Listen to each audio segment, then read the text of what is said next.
আজকে সকালবেলা অনেক দিন পরে ছাদে গেলাম। বেশ ভালো লাগছিল।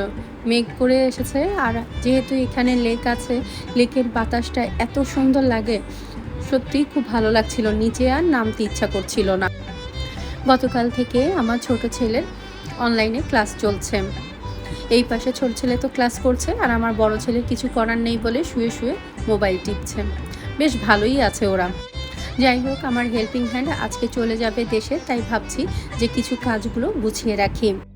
এই পাশে দেখলাম যে আমার গরম মশলার গুঁড়োটাও শেষ হওয়ার পথে, তাই ভাবলাম গরম মশলার গুঁড়োটাও একটু করে রাখি, কারণ অনেক কাজে লাগে। ধরো কাবাবের মধ্যে দেই, একটু চিকেন ফ্রাই যদি করি তার মধ্যে দিই, আমি না সব কিছুর মধ্যে একটু গরম মশলার গুঁড়ো দিয়ে দিই। চিকেন ফ্রাই বলো বা চিকেনের কোনো পুর যদি রান্না করি, ওর মধ্যে একটু সামান্য গরম মশলা দিয়ে দিই। এতে না আমার মনের সন্তুষ্টি, এছাড়া কিন্তু তেমন কোনো পার্থক্য হয় না। তুমি দিলেও যে টেস্ট আসবে, না দিলেও সেই টেস্ট আসবে।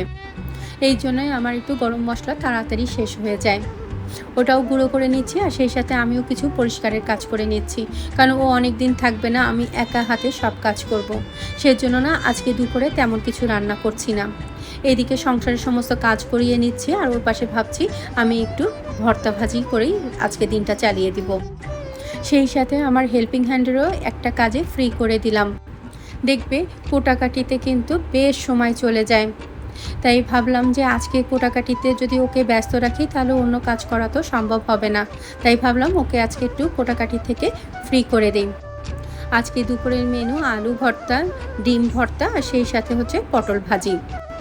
তবে আমি একটা কথা বলবো, ভর্তায় যে সময়টা যায় ওতে কিন্তু 3 পদ অনায়াসে রান্না করা যায়।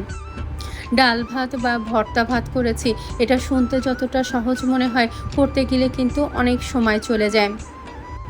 অনেক দিন ধরেই ভর্তা বানাবো ভাবছিলাম, তাই ভাবলাম আজকে বানিয়ে ফেলি।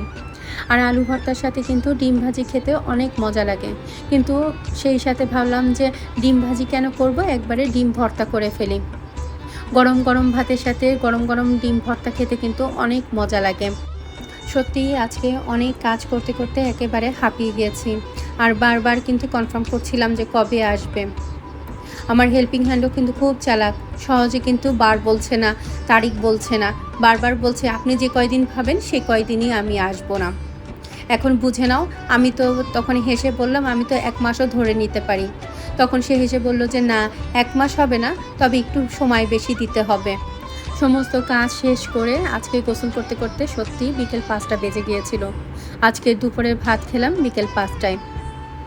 আমার ছোট ছেলে কিন্তু ভর্তা খুব একটা পছন্দ করে না, কিন্তু আমার বড় ছেলে অনেক ভর্তা পছন্দ করে। ও ধরতে গেলে সব ধরনের ভর্তা খায়।